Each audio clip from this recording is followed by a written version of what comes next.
Welcome to a quick walk around and review of a Toyota Yaris hybrid. This is the 1.5 automatic. Well, they only come in automatic anyway, CVT. This is a 2013 model, but very similar to current year models up until 2020, of course, when the new Yarises come out. The only difference, if you can see on the grille there, this bit here, around 2015, they made that the larger, more aggressive grille. Other than that, not much else difference. So this is a car, in terms of hybrid, guys, it's not that much dissimilar in terms of looks, etc., to the normal Yaris, except you get slightly fancier front lights with these LED indicators there, and on the back here you get these nice glitzy Lexus-esque rear light cluster, which looks really nice. I really like this, and my favorite color combo is actually the white, but this is my second favorite. Looks fantastic with the rear tinted windows, very sporty looking, fantastic sharp lines, really nice alloy wheels, 16-inch. Here's the side profile, looks really nice, very small, so easy to park. Let's have a walk around some of the features. This is the top of the range model, so it's got the fog lights, the upgraded alloys, the tinted windows as I've stated, and this one has the sat-nav. This has the sat-nav phone kit, Bluetooth. But from 2015, this the standard models, even the Icon, had the built-in sat-nav on there.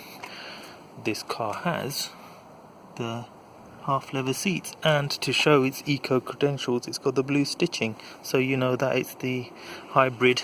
And here they've put the little blue cap on there, whereas normally it's silver. I prefer the silver, that looks a bit tacky, to be honest.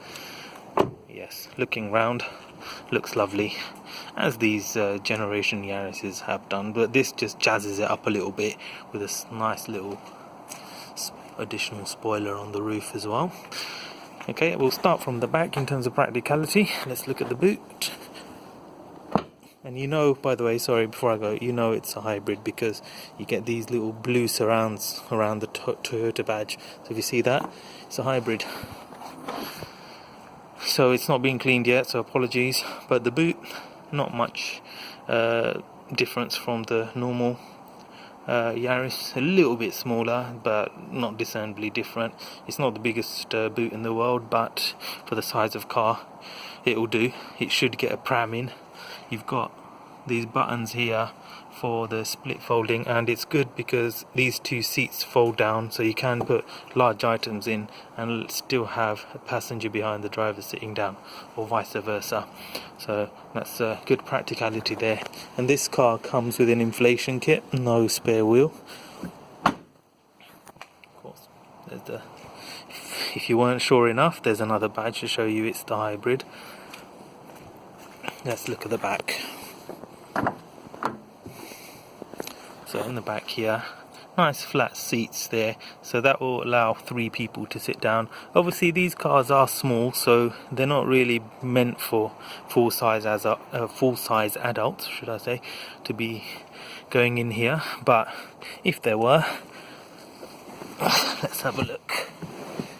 So not the biggest space in the world. I'm 5'6", and I'm kinda got a little bit of leg room. One thing I would say with these Yarises is that the seats are quite high up, so if you've got any elderly relatives going in and out for mobility, it's perfect, fantastic.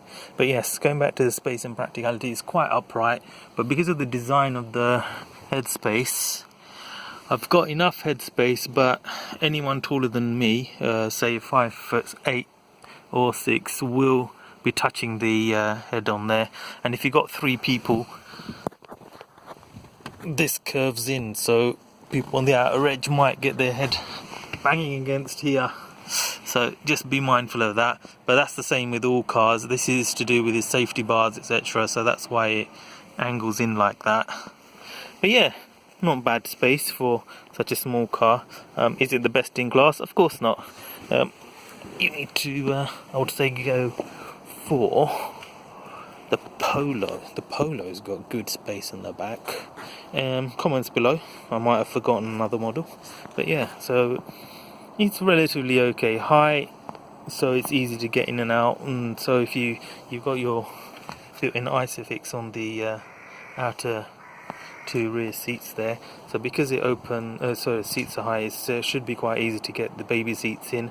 The doors open relatively wide, so it's easy to get in and out of.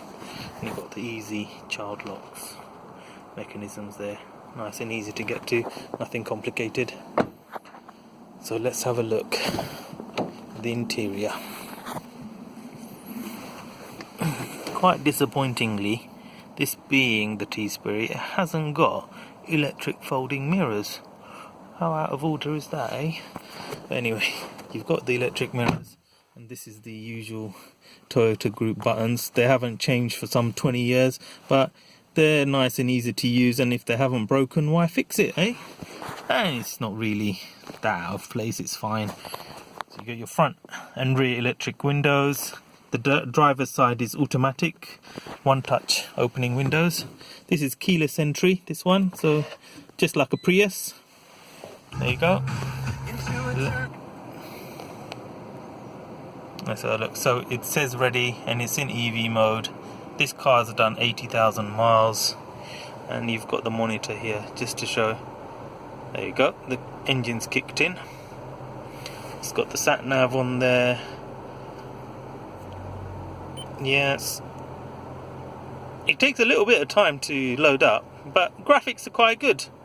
Nice easy map, and getting the Bluetooth telephone connected is a little bit of a faff, but otherwise it's quite reliable and easy to use. And this one has the benefit of dual zone climate control. Well, hey, that's fantastic. And you got your automatic gearbox, and you got your eco mode and EV. Sorry, I haven't cleaned the car yet. Mode, so you can run this in EV mode because we're on full battery, but obviously it's just started up. So when you've just started the car up cold, it's not letting me. If we check this, and we're on standstill as well, so if you see that, it's not letting me. But unlike the Prius, there's no messages on here to say why. So usually it says, you know, it's too cold or battery not charged enough, etc. So that's why it usually says. Let me go back to the car. So it's gone back to electric mode now, out of its own accord, and now it's worked. There you go, EV mode has come up. Now it's warmed itself up a little bit.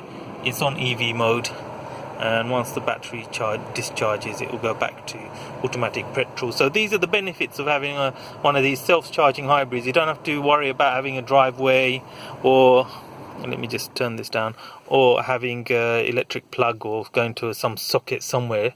No range anxiety there. It charges itself up. In terms of fuel economy, you're looking at easily getting 60 in town with this car, and then on the motorway, I mean, it's not built for motorway driving, this particular car. It's a small nippy little car, but these cars aren't great for motorways, but it still get you mid-40s on the motorway. So yeah, and it's plenty powerful enough to keep up with traffic. It's just I prefer bigger cars for motorway driving. In terms of plastics, obviously usual, design's nice, I like it. I like this little lighter colours there just to break up the grey on the interior. But yeah, this is nice and soft, but all the rest of the plastics are hard.